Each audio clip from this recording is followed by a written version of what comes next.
Welcome to our series, The Bhagavad Gita for All. Namaskar. Chapter 18, Mokṣha Sanyās Yog, or the Yoga of Release by Renunciation. Arjuna Uvacha Sanyāsasya Mahabaho Tattvamiccāmi Veditum Tyagasya cha Hrishekesha Prithak Keshinishudan. When you go on a holiday, your interpretation of the scenery, your experience of the interactions, your takeaway from the excursion will be different from those that accompanied you on the same trip. You all may have done the exact same thing, but each of you has a different learning, a different feel about your common and shared experiences. That is how one can look at the Gita too. Based on where you are in life, what is it that you've brought to the table so far? All of this will impact the way you think about the different Adhyays and the shlokas of the Gita.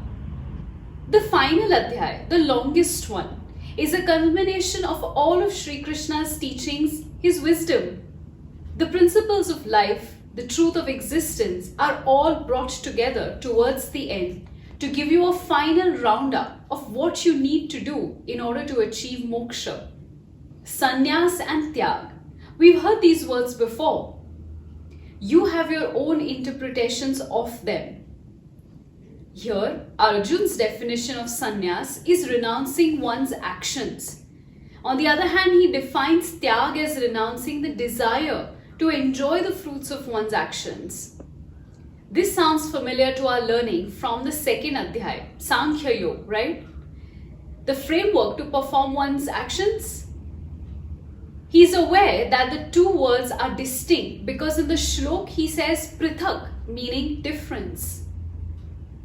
In the first verse, Arjun addresses Shri Krishna as Keshinishudan, or the destroyer of the Keshi demon. A story goes on to say that Shri Krishna's uncle, Kamsa, the tyrant ruler of the Vrishni kingdom, had unleashed a horse demon called Keshi to kill Shri Krishna.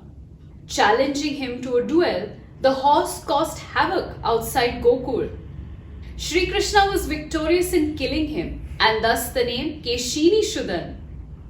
What's the connection of the story to us? Our doubt is also like this untamed horse, creating a havoc in our mind. We've all experienced this at one point in time. Overthinking stems from this very doubtful mind. Just as Shri Krishna was successful in destroying the Keshi demon, Arjun would like Shri Krishna to guide him to help destroy the demon of doubt in his mind. Shri Krishna is also called Hrishekesha, which is the master of senses. He was seen as an embodiment of the perfect state of mind which Arjun wishes to achieve.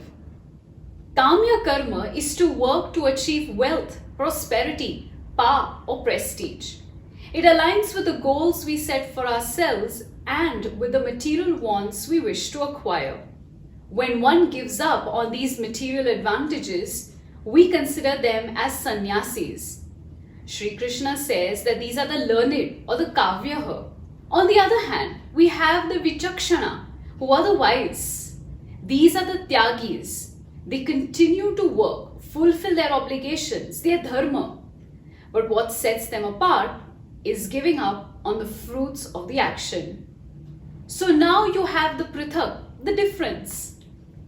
The ones giving up on material pleasure are the sannyasis, while the ones giving up on the fruits of their actions are the tyagis. Which one is better? Who could benefit the most? Shri Krishna has an answer.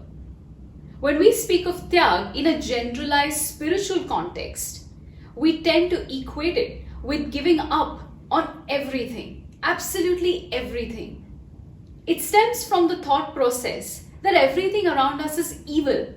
If the body doesn't need something for its sustenance, then that thing can be and should be given up. This is something that only an individual will come to realize. Thrusting a thought on someone will not work for long because they will not be convinced. you'll just end up wasting time and energy. One thing that Shri Krishna speaks of in the shlokas is to not abandon the acts of charity, sacrifice, and penance. This should help you understand what your choice would be. Until next time, Dhanyavad.